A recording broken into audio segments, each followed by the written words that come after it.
का विपक्ष मेरे वक्तव्य को सुनने का धैर्य रखे तो बहुत सारी चीजें उजागर हो सकती हैं। You are not India, for India is not corrupt. India believes in merit and not dynasty. And today of all the days, people like you need to remember what was told to the British: quit India, corruption quit India, dynasty quit India. Merit now finds place in India. अध्यक्ष महोदय, सबसे पहले आपकी पीठ पर, आपके आसन पर जिस प्रकार का आक्रामक बर्ताव आज देखा गया, उसका मैं खंडन करती हूं। पहली बार राष्ट्र के इतिहास में भारत मां की हत्या की बात की और कांग्रेस पार्टी यहां पर तालियां बजाती रही। जो भारत की हत्या की बात पर कांग्रेस पार्टी ने ताली पीटी आज इस सदन में, इस बात का संकेत पूरे देश को दिया कि मन में गद्दारी किसकी है। मैं आज हिंदुस्तानी होने के नाते कहती हूं, मणिपुर खंडित नहीं है, विभाजित नहीं है, मेरे देश का अंग है। मैं इनसे पूछती हूं, इन्हीं के अलायंस के एक सदस्य बैठे हैं जिन्होंने तमिलनाडु में कहा कि भारत का मतलब मात्र उत्तर भारत।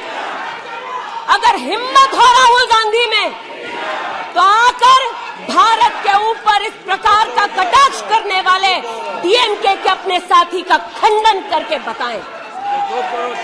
कांग्रेस पार्टी के एक नेता ने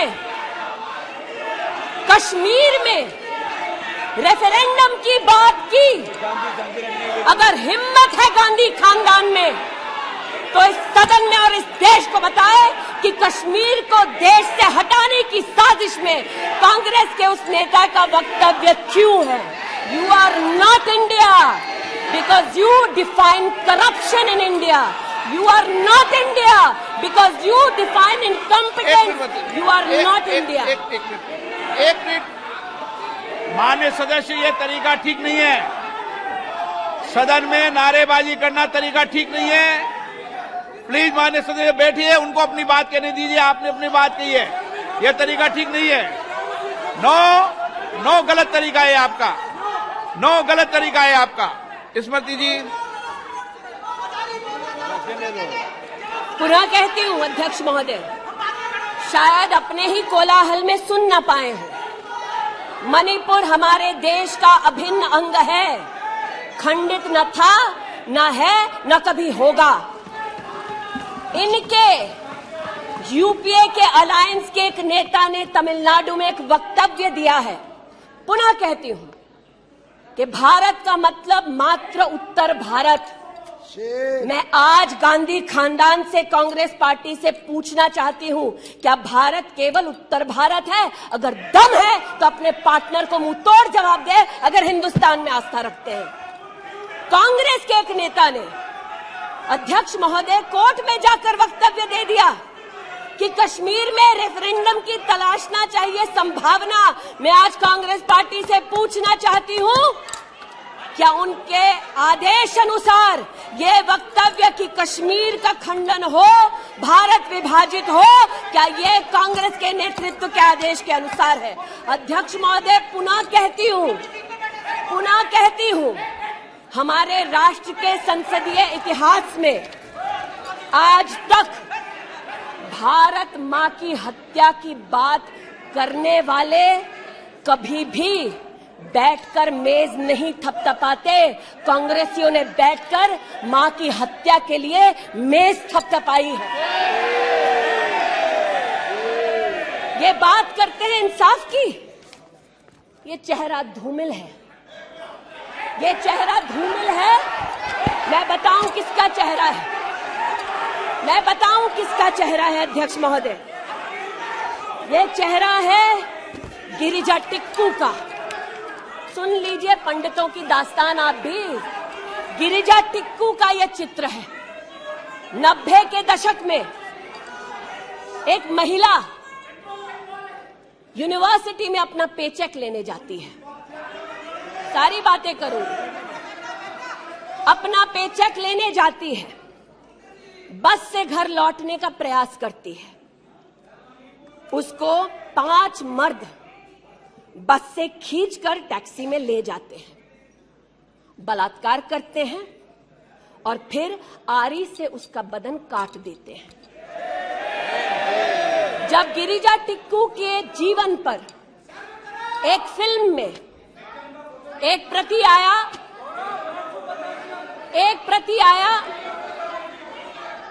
मैं आज कहना चाहती हूं कि कांग्रेस के कुछ प्रवक्ताओं ने उसको प्रोपेगेंडा कहा। सरला भट्ट, आप नहीं चाहते कश्मीरी पंडितों की दास्तान कहीं सुनाई जाए, आप नहीं चाहते वो आइडेंटिफाई हो एज विक्टिम्स। सरला भट्ट मेडिकल स्टाफ थी। 90 के दशक में उसको उसके इंस्टीट्यूट से अगवा करके गैंग रेप किया गया और सड़क के किनारे रखा गया। आज मैं पूछना चाहती हूं कि एक तरफ इनकी अलायंस के लोग हिंदुस्तान को विभाजित करने की बात करते हैं, ये आज अपने आप को इंसाफ के पुजारी बताते हैं, लेकिन मुझे बताइए गिरिजा टिक्कू, सरला भट्ट को कब इंसाफ मिलेगा? हर गली हर मोहल्ले में एक स्लोगन गूंजता था पंडितों के बीच, रलियू सलियू गलीव। पुनः कहती हूं, रलियू सलियू गलीव। आप चिल्लाना बंद करें, समझे पहले। रलियू सलियू गलीव। या तो अपना धर्म बदलो या कश्मीर छोड़ो या यहीं मरो। उनकी आवाज भारत की आवाज नहीं है। उनकी आवाज को आपने कभी नहीं सुना। मैं आज कहती हूं, इन्होंने कहा अश्रु बहाए, भ्रमण किया 84 के दौरान में। मुझ जैसे कई लोग देश की राजधानी में थे और किसी का वक्तव्य ना सुने। अध्यक्ष जी, एक पत्रकार है प्रणय गुप्ता, उन्होंने लिखा कि सिख बच्चों को कैस्ट्रेट करके उनके अंगों को उनकी मां के मुंह में ठूसा गया। आज बोलती हूं, त्रिलोकपुरी में 30 औरतों को इकट्ठा करके चीला गांव में ले जाकर उनका बलात्कार किया। सुल्तानपुरी में एक महिला ने एफिडेविट दी है, मेरे हस्बैंड को मार दिया, बेटी को शादी से 1 रात पहले उठाकर ले गए और उसका बलात्कार किया। एक 45 साल की मां ने कहा सिख दंगों के दौरान कि न सिर्फ मेरे पति को मारा, न सिर्फ मुझे गैंगरेप किया, बल्कि मेरे सामने मेरे बेटे पर केरोसिन छिड़ककर उसको आग लगा दी गई। और आज ये भारत की बात करते हैं। कहते हैं कि कश्मीर से कन्याकुमारी तक 130 दिन चल रहे थे। मैं जोड़ों के दर्द पर भाषण नहीं दूंगी अध्यक्ष महोदय, लेकिन इतना जरूर कहूंगी कि जिन वादियों को हिंदुस्तान ने खून से सना देखा है, जिन वादियों में गोलियों की आवाजें हर दिन सुनाई देती थी, जब ये उन वादियों में गए तो जैसे कश्मीरी कहते हैं शीन जंग कर रहे थे, बर्फ के गोलों के साथ अपने के किसी परिजन के साथ खेल रहे थे। अध्यक्ष महोदय, ये तब संभव हुआ जब प्रधानमंत्री मोदी ने धारा 370 हटाई। आज इस सदन में उल्लेख हुआ है कि ये गए हैं, I have been to Manipur, you might have not been. आज इस सदन में उल्लेख हुआ है कि ये यात्रा में गए और यात्रा में क्या आश्वासन दिया कि अगर इनका बस चले तो धारा 370 ये पुनः स्थापित कर दे। धारा 370 की वजह से कश्मीर की बेटियों को दहेज के लिए अगर प्रताड़ित किया जाता था तो वहां की बेटियों के पास कानून का सहारा नहीं था, क्योंकि इन्होंने धारा 370 लगाई। कश्मीर में अगर बेटियां प्रदेश के बाहर ब्याही जाती थी तो उनके पैतृक संपत्ति पर उनका अधिकार समाप्त हो जाता था, क्योंकि इन्होंने धारा 370 लगाई। कश्मीर में अगर 14 साल से कम उम्र की बच्ची का 18 साल से कम उम्र की बच्ची का ब्याह रचा दिया जाता था तो उसे कानून का संरक्षण नहीं मिलता था, क्योंकि इन्होंने धारा 370 लगाई। आज जो भग गए हैं सदन से, उनसे कहना चाहती हूं कि इस देश में न धारा 370 लौटेगी। इस देश में कभी भी पंडितों को रलिव सलिव गलिव का धमकी कोई देने वाले बचेगा नहीं। आज कई यहां पर बहनें उपस्थित हैं जो वहां से अपनी आक्रोश को और राहुल जी के प्रति समर्थन को व्यक्त कर रही हैं। 84 के दंगों का विवरण सुनकर, गिरिजा टिक्कू का विवरण सुनकर, और मैंने स्वयं अध्यक्ष जी मणिपुर के मुख्यमंत्री से बात कर त्वरित रूप से वहां पर लोग पकड़े जाएं, न सिर्फ इसका वहां पर निवेदन किया बल्कि वो लोग पकड़े गए। सीबीआई की इंक्वायरी जारी है। लेकिन जो आज यहां बैठे हैं, मैंने उनसे पूछना चाहती हूं, जो चले गए, उन्होंने कहा वो राजस्थान गए, और राजस्थान में क्या हुआ महोदय? गिरिजा टिक्कू को तो 90 के दशक में आरी से काट दिया गया था। भीलवाड़ा में 14 साल की लड़की के साथ सामूहिक बलात्कार होता है। इस सदन से 2 महिला एमपीज उस परिवार से मिलती हैं। बच्ची जब जिंदा थी गैंगरेप के बाद महोदय, उसे काटा जाता है, फिर उसे भट्टी में डाल दिया जाता है। ये इन महिला सांसदों का वक्तव्य है कि जिस बच्ची को 14 साल की उम्र में जब जीवित थी गैंगरेप के बाद भीलवाड़ा राजस्थान में काटा गया, जलाने के लिए फेंका गया, उसका मात्र एक हाथ भट्टी के बाहर छूट गया था। मैं आज पूछना चाहती हूं अध्यक्ष महोदय, ये आज जो जोर जोर से चिल्ला रहे हैं, न्याय की गुहार इन्होंने तब नहीं लगाई जब 60 साल की एक महिला का पश्चिम बंगाल में उसकी नाती के सामने गैंगरेप हुआ। कोर्ट में केस लंबित है, इनका दिल नहीं दहला और पूछ रहे थे कि मणिपुर के बारे में आप नॉर्थ ईस्ट के बारे में नहीं जानते। जिन्होंने प्रस्तावना की उनसे कहती हूँ, नल्ली का मैसेकर हुआ, 5 मिनट के लिए कांग्रेस की एक नेत्री गई, लेकिन इनका क्या रुख था तब? 2012 में तरुण गोगोई जी ने स्वयं वक्तव्य दिया है कि दंगे हो रहे हैं, लेकिन कांग्रेस की केंद्र की सरकार ना ट्रूप्स दे रही है, ना इंटेलिजेंस दे रही है। कोकराझार की बात करते हैं, ये मेरा वक्तव्य नहीं है, तब के कांग्रेस के मुख्यमंत्री तरुण गोगोई का वक्तव्य है। कोकराझार में हिंसा होती है, धुबड़ी में 3-3 महीने कर्फ्यू रहता है। आज महोदय जो लोकतंत्र की दुहाई दे चुके हैं, हम बार बार इस सदन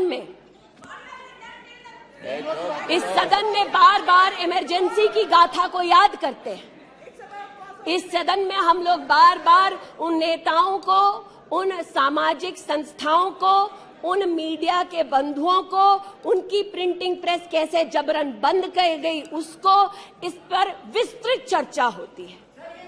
लेकिन इमरजेंसी के कालखंड में साधारण महिला का इन्होंने, कांग्रेस पार्टी ने क्या हश्र किया। स्नेहलता रेड्डी की आज बात करना जरूरी है। बेंगलुरु की जेल में बंद किया गया, और इसलिए बंद किया गया क्योंकि वो सोशलिस्ट थी, भाजपाई नहीं थी, सोशलिस्ट थी। और जब बंद किया 2 मई 1976 को, तब उन्होंने अपनी प्रिजनर्स डायरी में लिखा, और मैं कोट कर रही हूं, जो पब्लिकली अवेलेबल है। As a woman comes in, she is stripped naked in front of everyone else. When a human being is sentenced, is the punishment not enough? Must the human body be degraded and humiliated? ये स्नेहलता रेड्डी के शब्द है, जो उन्होंने emergency के कालखंड में jail में लिखे, अपनी अचीवमेंट्स को बताते हुए। जून 6, 1974 में स्नेहलता रेड्डी लिखती है, that at least I have achieved something here. I have stopped the horrible beatings the women prisoners used to get. ये कांग्रेस का इतिहास है, और ये भारत की बात करते हैं। अस्थमा की पेशेंट थी ये महिला, जेपीजी को तो डायलिसिस ना करने दिया, अस्थमा की इस पेशेंट को दवा नहीं लेने दी। वो 2 बार एस्थमेटिक कोमा में गई, और एस्थमेटिक कोमा में जाते जाते जब उनकी हालत बिगड़ी तो पैरोल पर उनको 15 जनवरी 77 में छोड़ा। चार्जशीट में इस औरत का नाम नहीं था, और 5 दिन बाद उनका देहांत हो गया। इनका इतिहास खून से सना है, और जिनकी हत्या हुई आज वो इनको कटघरे में नहीं ला सकते, इसलिए आज इस सदन में मैं उनका नाम ले रही हूं, उनके बारे में बोल रही हूं। चाहते हैं कि मणिपुर पे चर्चा हो, मणिपुर पे चर्चा करने के लिए बार बार पार्लियामेंट्री अफेयर्स मंत्री ने गुहार लगाई, बार बार देश के गृह मंत्री ने कहा, हमारे श्रद्धेय राजनाथ जी ने भी कहा कि आप मणिपुर पे सदन पर चर्चा कीजिए, हम चर्चा के लिए तैयार हैं। भागे ये, हम नहीं, भागे ये और हम नहीं। और भागने के पीछे कारण क्या? क्योंकि गृह मंत्री जब बोलने लगेंगे, परतें जब खुलने लगेंगी, तब ये मौन साध लेंगे। मौन मुद्रा का उल्लेख हुआ था, मौन थे ये लोग कई चीजों पर, और आज भी हैं। अध्यक्ष महोदय, मेरे हाथ में केपीएमजी की एक रिपोर्ट है जो इनके कार्यकाल से संबंधित है, जो कहता है कि करप्शन की वजह से यूपीए की कार्यकाल में हमारे देश की जीडीपी की ग्रोथ को 9% का नेगेटिव इंपैक्ट होगा। ये अंतर्राष्ट्रीय एजेंसीज बोल रही थी, लेकिन ये चुप थे, आज भी चुप हैं। जो लोग जीरो लॉस थियरी सिखाते थे, आज उसी कांग्रेस के एक नेता को कोयला घोटाले के लिए सजा हुई है, और वो चुप है। लेकिन चुप और बहुत सारी चीजों में रहे महोदय। 2005-6 में यूपीए की सरकार को यह ज्ञात हो गया था कि खुले में शौच करने की वजह से महिलाओं का बलात्कार हो रहा है। 2005-6 में इनको पता था, ये सरकारी सर्वे में ज्ञात हुआ है, लेकिन ये चुप थे। 2010 में वर्ल्ड बैंक की रिपोर्ट ने कहा, इनकी तब सरकार थी, कि स्वच्छता न होने की वजह से देश की जीडीपी पर 6.4 का नेगेटिव इंपैक्ट है। ये चुप रहे। महिला का बलात्कार खुले में शौच में हो रहा था, इनको पता था, ये चुप रहे। 2014 तक देश में केवल 39% आबादी को इन्होंने टॉयलेट की व्यवस्था सुनिश्चित करके दी। 2019 तक 100% कवरेज हुआ। 110 मिलियन टॉयलेट। ये हंसते हैं इस पे अध्यक्ष जी, शायद इनको पता नहीं है कि एक महिला के लिए दिन की शुरुआत में शौच के लिए बाहर जाना या सूर्यास्त का इंतजार करना, शौच के लिए बाहर जाना और वहां उसका शारीरिक शोषण होना, बलात्कार होना, ये कितनी बड़ी सामाजिक और क्रिमिनल चुनौती है, इस बात से इनको कोई सरोकार नहीं, इसलिए उपहास का विषय बनाते हैं। आज मुझे ये कहते हुए शर्मिंदगी है कि मैं यहां पर कह रही हूं कि खुले में शौच करने वक्त औरत का बलात्कार होता है, ये उपहास उड़ा रहे हैं और महिला उपहास उड़ा रही है। शायद यही लक्षण है कांग्रेस मिथ अलायंस के कि औरत का बलात्कार हो तो ये हंसे, भारत मां की हत्या की बात हो तो ये यहां पर तालियां पीटे, ये कांग्रेस का लक्षण है। इनकी प्रस्तावना के वक्त ये कहा गया कि हम बात करेंगे मात्र एक व्यक्ति से, हम किसी मंत्री से बात नहीं करेंगे, क्योंकि मंत्रियों की कार्यशैली पर इनको चर्चा नहीं करनी। और शायद सच भी है, इनका अपना अनुभव है कि इनके यहां पावर का केंद्र बिंदु एक था। यहां पर फर्क यह है कि हम सब कलेक्टिव रिस्पॉन्सिबिलिटी के भागीदार हैं। इसलिए आज जब गजेंद्र शेखावत जी के मंत्रालय की ओर से टॉयलेट की व्यवस्था होती है तो मैं एक महिला सांसद और नागरिक के नाते इनका भी उतना ही अभिनंदन करती हूं जितना कि प्रधानमंत्री जी का। जल जीवन मिशन महोदय, हमारे देश में जब इनकी सरकार थी तो मात्र 3 करोड़ परिवारों तक नलके से पानी पहुंचता था।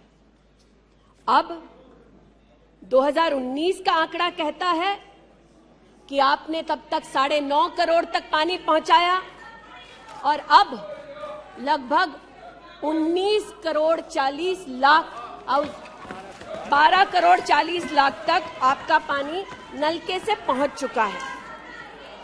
लेकिन इनको इससे भी सरोकार नहीं कि अगर टॉयलेट बना, महिलाओं का शोषण कम हुआ, देश की साधारण महिला का सम्मान बढ़ा, तो इनसे इनका कोई सरोकार नहीं। स्पष्ट है, गरीब के घर में नल से जल पहुंचा तो कांग्रेस का उसका कोई सरोकार नहीं, ये स्पष्ट है और सही है। हमारा सरोकार है, देश हमारा है, सेवा हमारी है।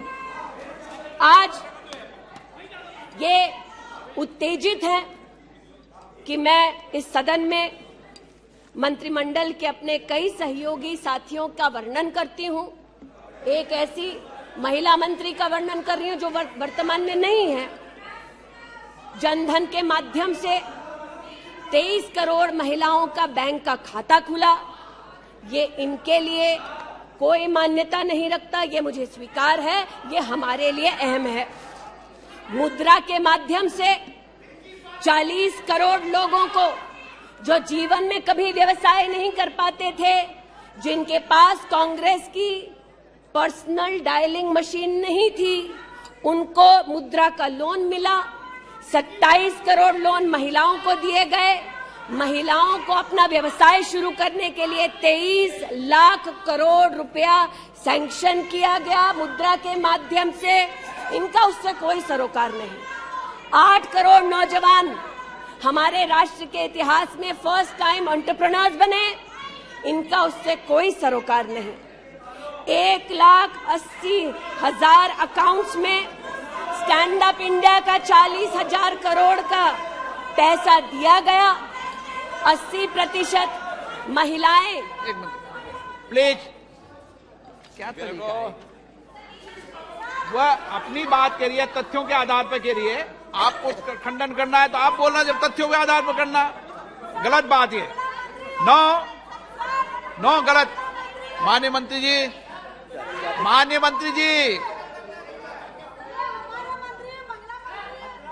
आपकी अनुमति से सर मैं पुनः बोलूं तो जैसा कि मैंने कहा, महिला का अगर आर्थिक सामाजिक उत्थान होता है तो इससे इनको कोई सरोकार नहीं। सेल्फ हेल्प ग्रुप की बात करते हैं, जब इनकी सरकार थी तब मात्र 19 लाख सेल्फ हेल्प ग्रुप्स को इन्होंने 80,000 करोड़ का लोन दिया। हमने 9 करोड़ महिलाओं को 5 लाख करोड़ की आर्थिक व्यवस्था करके दी देश के सेल्फ हेल्प ग्रुप में। यह हमारा अभिमान है। जो आज महिला के बारे में चर्चा कर रहे हैं, टोका-टोकी बंद करो सर। जब इन्होंने महिला संबंधित बजट की व्यवस्था की तब इनके कार्यकाल से 130% ज्यादा बजट हमारे प्रधानमंत्री जी ने देश की महिलाओं को समर्पित किया। ये हमारा अभिमान है। आयुष्मान भारत के अंतर्गत 10 करोड़ परिवारों में महिलाओं को आयुष्मान भारत का कार्ड मिला। आज तक 2 करोड़ 60 लाख महिलाओं ने हॉस्पिटल वेलनेस सेंटर में सुविधाएं ली। ब्रेस्ट कैंसर में 12 करोड़, सर्विकल कैंसर में 8 करोड़ महिलाओं ने स्क्रीनिंग कराई।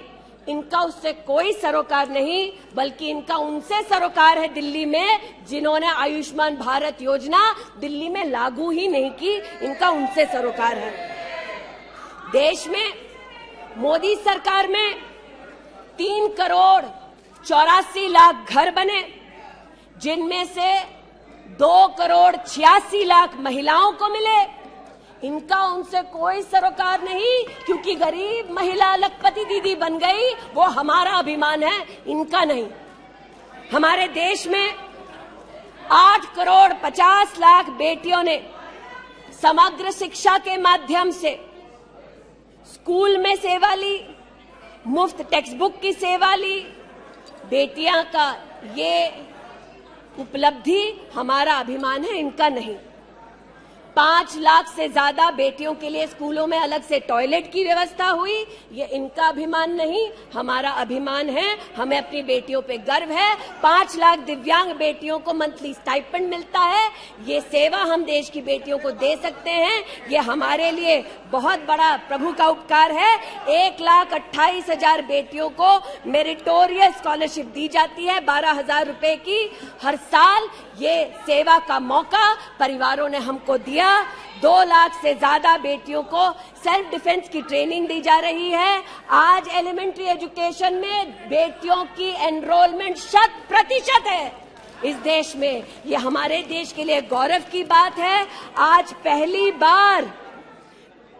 बार फीमेल एनरोलमेंट उच्च शिक्षा में महोदय 2 करोड़ से ज्यादा हुआ है महिलाओं का। ये देश के लिए गौरव की बात है।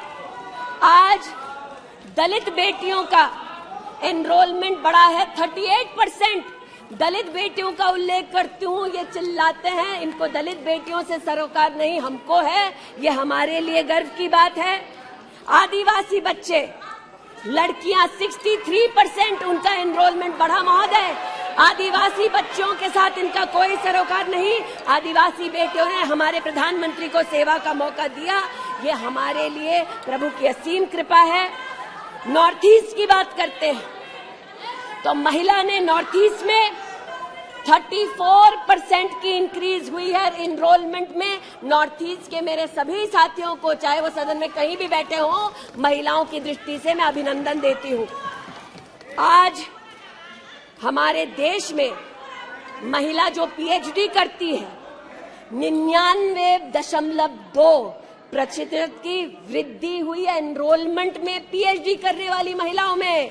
ये हमारे लिए हिंदुस्तानी होने के नाते गौरव की बात है। आज जो महिला शैक्षिक संस्थानों में सेवा दे रही, यूनिवर्सिटीज में, इंस्टीट्यूशंस में, कॉलेजेस में 66%, 66% उनकी वृद्धि हुई है। आप हो करते जाएं, हम तो उनके लिए बल्ले बल्ले ही करेंगे। आज मुझे ये कहते हुए खुशी है कि हमारे लेबर मिनिस्ट्री ने कहा है कि ईपीएफ में 28,70,000 महिलाओं ने अब अपने आप को सब्सक्राइबर बनाया है। आज 2017 से लेकर 22 तक लगभग 1400 महिला साइंटिस्ट को भारत सरकार की विविध स्कीम्स के अंतर्गत सहयोग मिला है। आज महिलाओं को मैटरनिटी लीव में 26 हफ्ते की पेड मैटरनिटी लीव मोदी सरकार ने सुनिश्चित की है। आज महिलाओं ने 3 करोड़ बेटियों ने महिलाओं ने प्रधानमंत्री मातृ वंदना योजना के अंतर्गत 13,700 करोड़ रुपया अपने बैंक के खाते में पाया है। इस सेवा के लिए प्रधानमंत्री जी को आभार और बेटियों का अभिनंदन। आज हमारे देश की बेटियां सैनिक स्कूल में पढ़ सकती है। इस ऐतिहासिक निर्णय के लिए रक्षा मंत्री जी, प्रधानमंत्री जी को आभार। आज हमारी देश की बेटियां आर्म्ड फोर्सेस में परमानेंट कमीशन पा चुकी हैं। हमारे देश का गौरव बढ़ाने के लिए ऐसी बेटियों का आभार। आज जो महिला और महिला हक के लिए यहां बोल रहे हैं, आप विषय पे बोल रही हैं और अविश्वास प्रस्ताव पे सब विषय पे बोल सकते हैं। ये तरीका अच्छा है क्या? बोलिए माननीय। वो भी शायद मजबूर हैं, उनको भी रिमोट से डायरेक्शन आया है। इतना ही कहना चाहती हूँ कि आज एक तरफ हमारी बेटियों ने सैनिक स्कूल में, आर्म्ड फोर्सेस में अपने प्रतिभा के आधार पर देश का गौरव बढ़ाया है।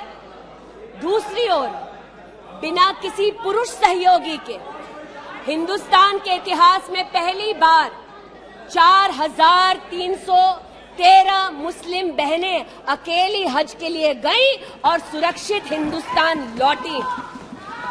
जो महिला हक की बात करते हैं महोदय, उनसे कहना चाहती हूं, महिला हक को संरक्षित करने के लिए जब हमारी सरकार ट्रिपल तलाक के कलंक को मिटाना चाहती थी, तब महिला के हक में नहीं बल्कि वोट बैंक के लालच में इन्होंने सदन की कार्रवाई को त्याग दिया था।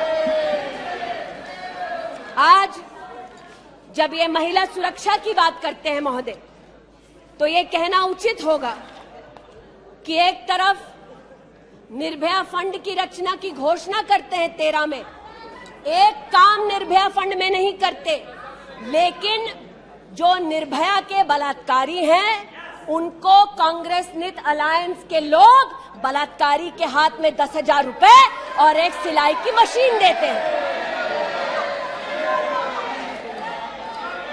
आज हमें इस बात का गौरव है कि देश में 42 प्रोजेक्ट्स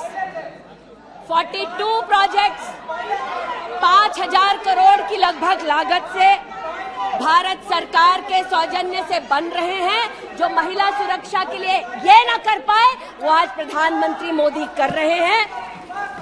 आज integrated emergency response management system के अंतर्गत देश के 983 रेलवे स्टेशन पर महिला पैसेंजर्स के लिए 24 घंटे सुरक्षा का प्रावधान किया गया।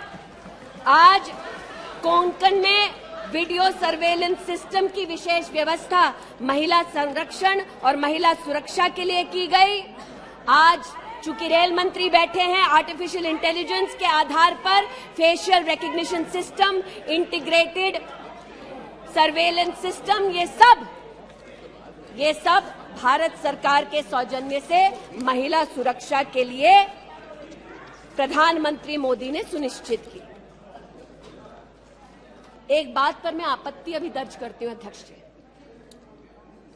कि जिनको आज मुझसे पहले वक्तव्य देने का अधिकार दिया गया, उन्होंने जाते जाते एक अभद्र यहां पर लक्षण के दर्शन दिए। It is only a misogynistic man who can give a flying kiss to a parliament with seats female members of parliament.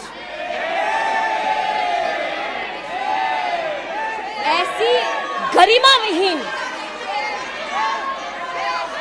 आचरण को इस देश के सदन में कभी नहीं देखा गया। ये उस खानदान के लक्षण हैं, ये आज सदन में देश को पता चले।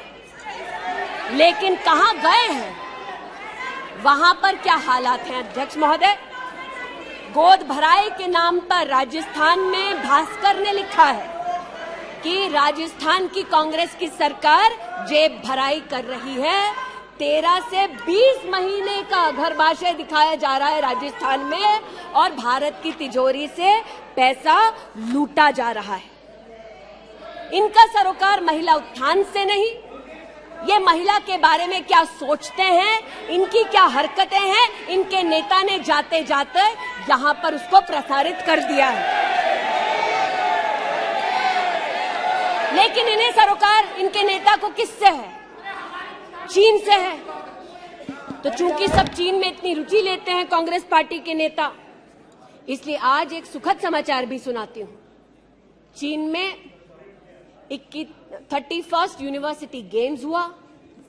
1959 से लेकर आज तक भारत को मात्र 18 पदक मिले।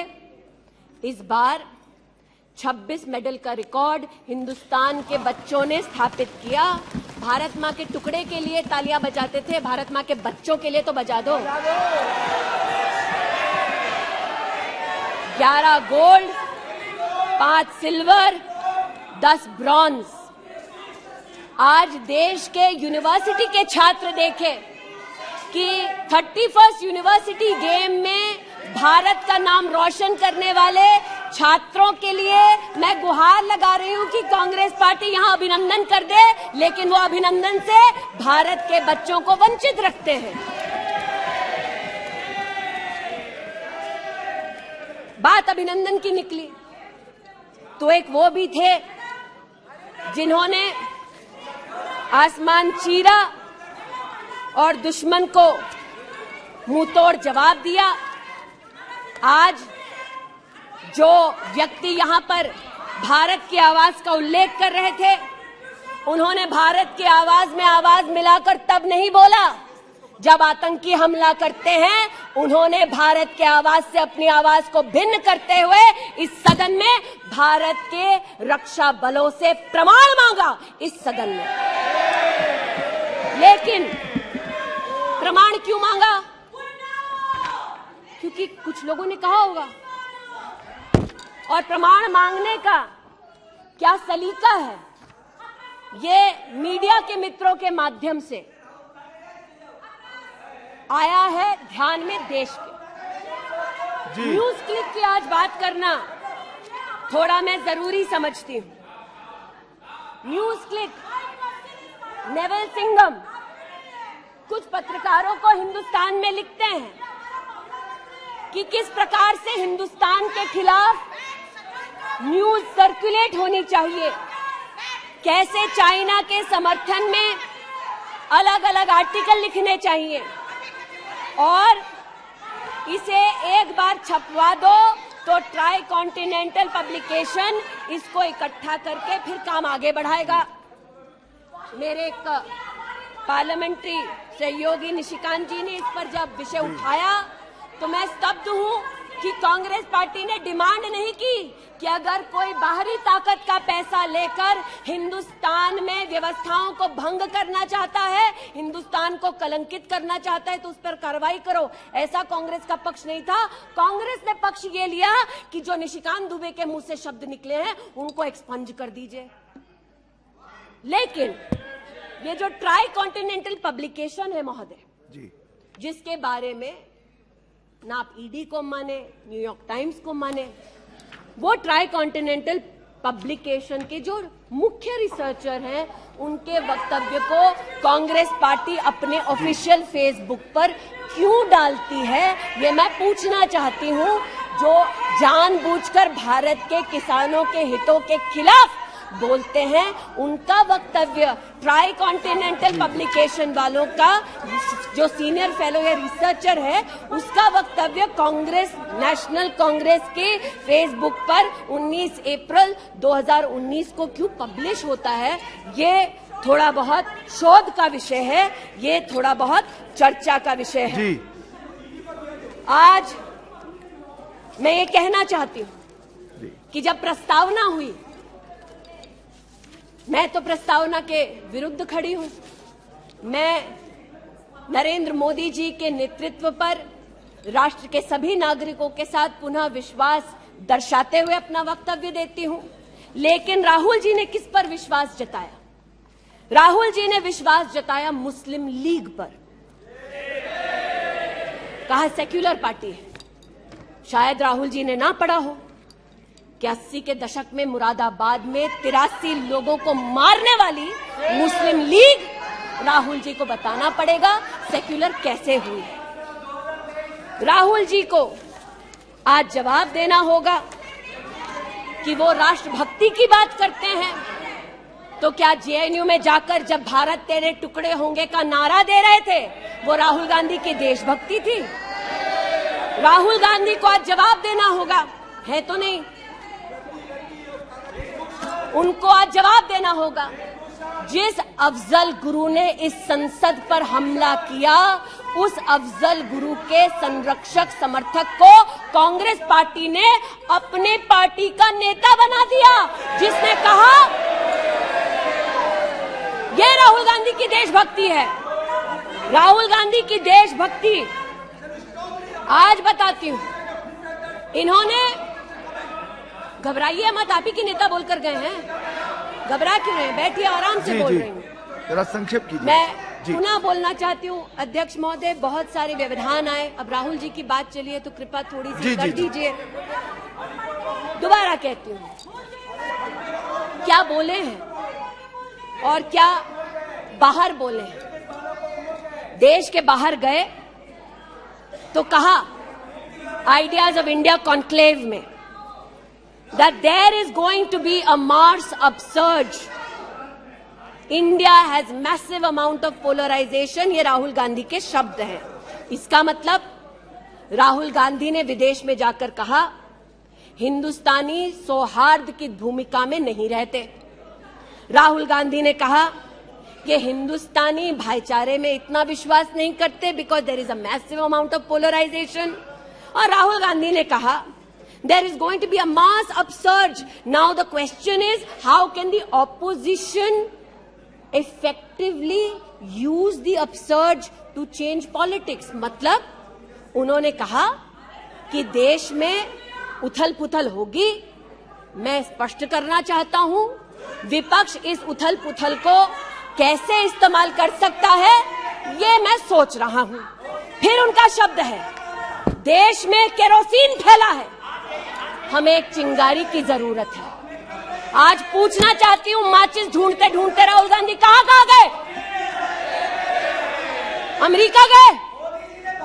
तंजीम अंसारी के साथ, जो पाकिस्तानी इमाम जावेद अहमद के साथ ताल्लुक रखते हैं, अमेरिका में अपने कार्यक्रमों को उनके साथ करवाया।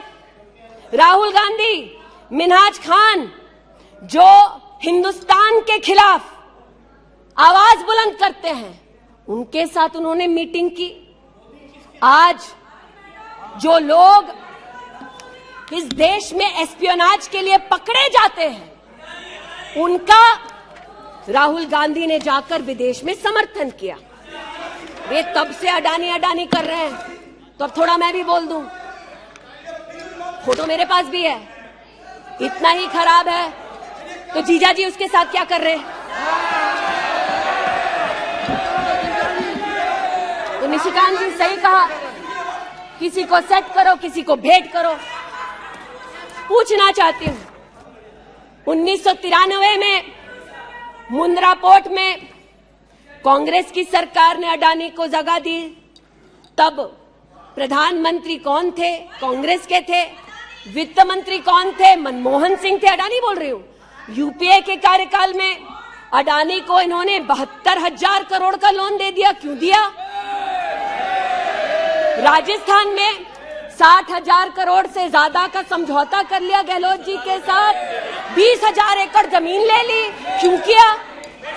केरल में कांग्रेस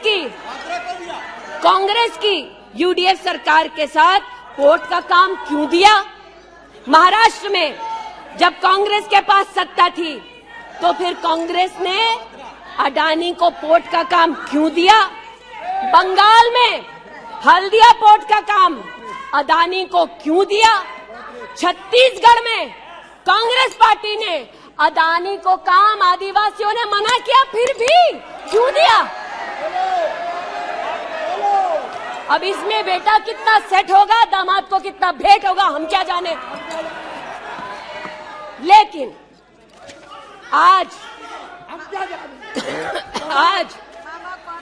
अरे दामाद का मामला है, बैठ जा भाई। दामाद आपका नहीं है, जिनका है वो नहीं चिल्ला रहे, आप क्यों चिल्ला रहे? बैठ जाइए भाई, जिसका है दामाद वो नहीं चिल्ला रहे, आप क्यों चिल्ला रहे? बैठिए, अरे बैठ जाइए, बैठ जाइए, बैठ जाइए, बैठ जाइए, बैठ जाइए। कोयले घोटाले में पकड़े गए, 2G में भी पकड़े जाएंगे, बैठ जाइए प्लीज। आप बताइए, इस पूरी बला की जड़ महोदय, पूरी बला की जड़ परिवारवाद में, और परिवारवाद की राजनीति की जड़ कांग्रेस पार्टी में है। इनके अलायंस के लोग चारा खाते हैं या उनके घर मटन खाने चले जाते हैं। इनके अलायंस के लोग रेल की नौकरी के लिए गरीब की जमीन खाते हैं, जाके वो उन्हीं लोगों को गले लगाते हैं। और इनके सब के पीछे एक ही मजबूरी है, जो बड़ी विनम्रता से अजीत ने भी स्वीकारी कि मजबूरी हमारी कि तीसरी बार जनता कह रही है, फिर एक बार मोदी की बारी। Okay, now please conclude. तो मैं लिसन प्लीज, ये आज बैठिए। यहाँ पर उल्लेख कर रहे थे किसान की, आप भी बैठिए, आप किस लिए खड़े?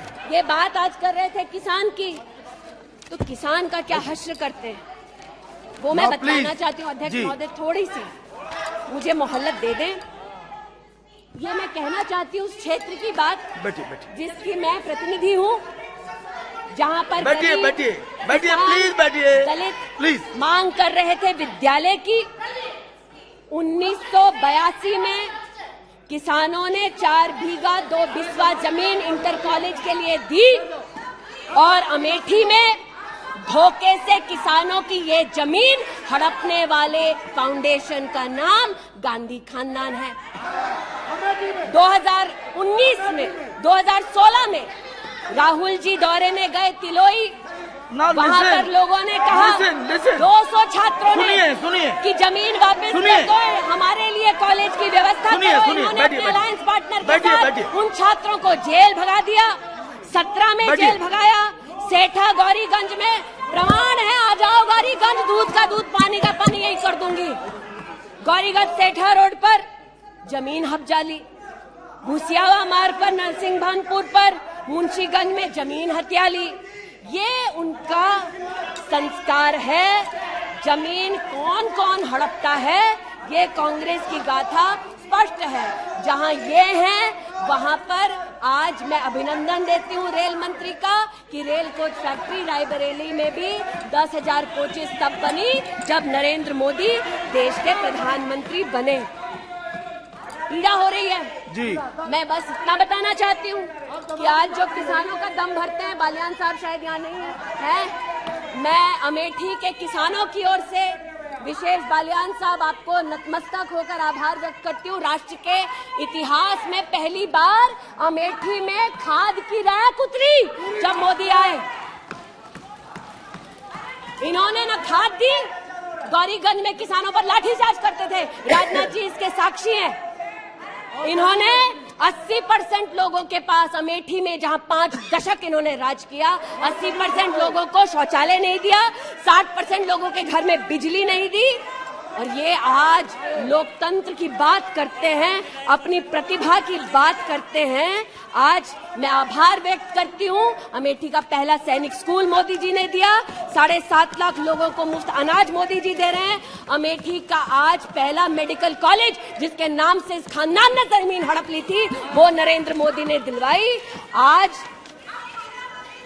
मैं इतना कहना चाहती हूँ अध्यक्ष महोदय, जो अभी है नहीं, जो 50 साल की उम्र के बाद देश देखने निकले थे, वो देश के किस कोने में वर्तमान में है मैं नहीं जानती, लेकिन इतना एक मिनट। और देखिए, आपने मंत्रिमंडल में अविश्वास प्रस्ताव लाया है, मंत्रिमंडल उस संबंध में बोलेगा, उनको बोलने का अधिकार है। प्लीज आप बैठ जाइए। मणिपुर पर चर्चा आपने नहीं मांगी है, वो एक विषय है, उस पर चर्चा हो रही है, उसका उत्तर भी आएगा, परंतु no, please sit down, please sit down. But what sir of the enemy who speaks slyly. What of that enemy?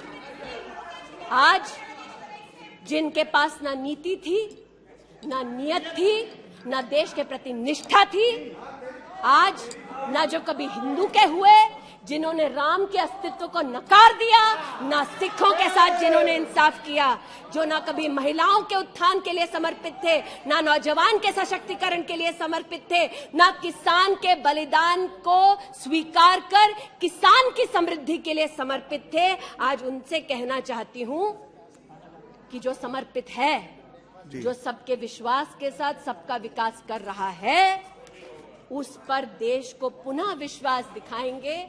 24 में पुनः मोदी सरकार बनाएंगे। इस अविश्वास प्रस्ताव का मैं निषेध करती हूं और भारत मां का जयकारा लगाते हुए जो भारत मां की हत्या की बात कर रहे थे महोदय, उनसे कहना चाहती हूं, अंग्रेज आए चले गए, मुगलिया सल्तनत आई खत्म हो गई, हिंदुस्तान आज भी है और आगे भी रहेगा। और हिंदुस्तान इस देश की तिजोरी की चाबी वापस उनकी माताजी के हाथ में नहीं देगा।